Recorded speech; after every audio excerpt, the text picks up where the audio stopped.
Let's go live now to Yissachar, the head of research at the Israel Defence and Security Forum. Thanks so much for your time. We heard there from Mick Mulvaney, his perspective from the United States.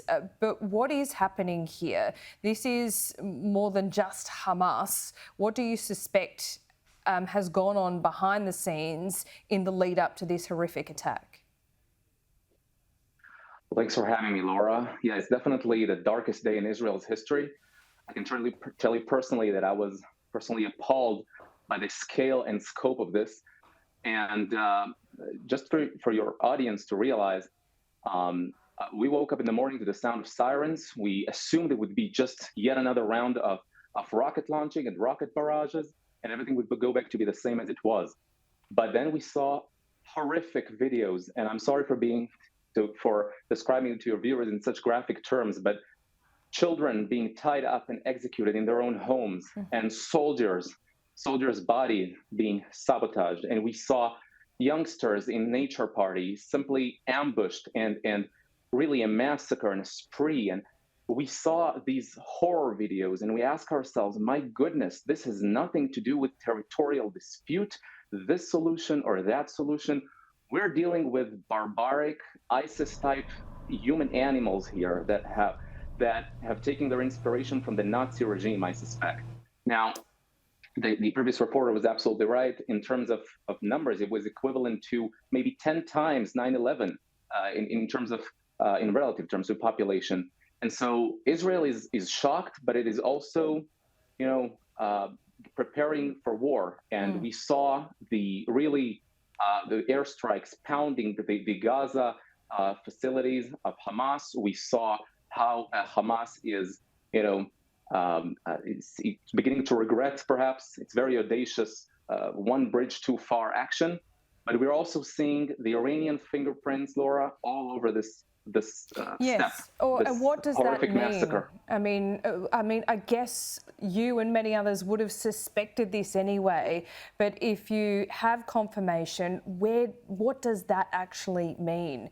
What is then the reaction of Benjamin Netanyahu and the US? Well, I think, for starters, we need to throw out the window all of our old concepts and our conception that we can feed a hungry lion.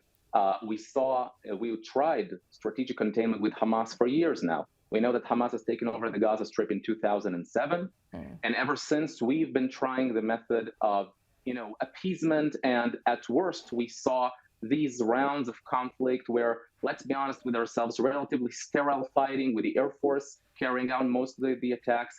And we saw rocket barrages, mostly intercepted by the Iron Dome system. Yeah. And we kind of dealt with that. And now you see the level of barbarism right on your doorstep. And you realize this is a whole different ballgame. And I think right now, Israel has all international credit it wants to take bold action in Gaza and to eradicate Hamas, really eradicate this terrorist group called Hamas.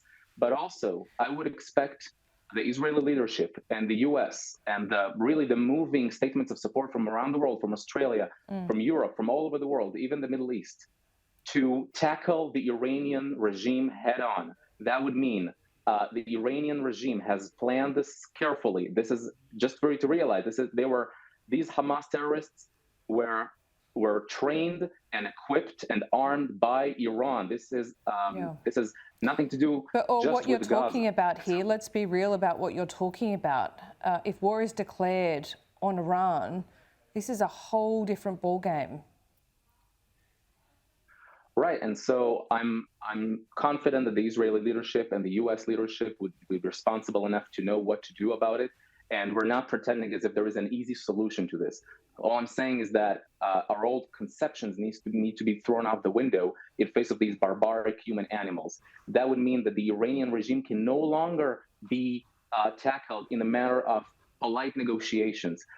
This is a regime that has been exporting the revolution, so-called, or really outsourcing terrorism, spreading terrorism around the Middle East. We see it with Hezbollah, with Hamas, destabilizing the entire Middle East. We see the Iranian leader touting his achievement on Twitter, saying that the Zionist regime is dying, his words. And so really there's no choice but to not to, let's say our assumptions were not null and void, but they definitely merit reevaluation here. So Hamas must be crushed and destroyed, but we need to also to change our attitude toward Iran and the way it's carrying itself around the world. Or Yissachar, thank you so much for your time. Just approaching 2 a.m. local time there in Jerusalem. Please. May I just say, Laura, just to maybe end it with an optimistic tone. We've seen the best of the Israeli spirit in motion. We've seen the spirit of people volunteering and packing, food packages for soldiers and civilians, opening their homes for families from southern Israel.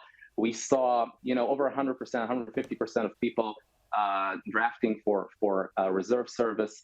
And so this spirit will endure. And that's why I'm optimistic, because, we got such great people and such great spirit. So, and we're in this war to win it. Thank you so much for your time. Appreciate it. We needed an uplifting moment, because there are not many over the last few days. Thank you. We'll be in touch.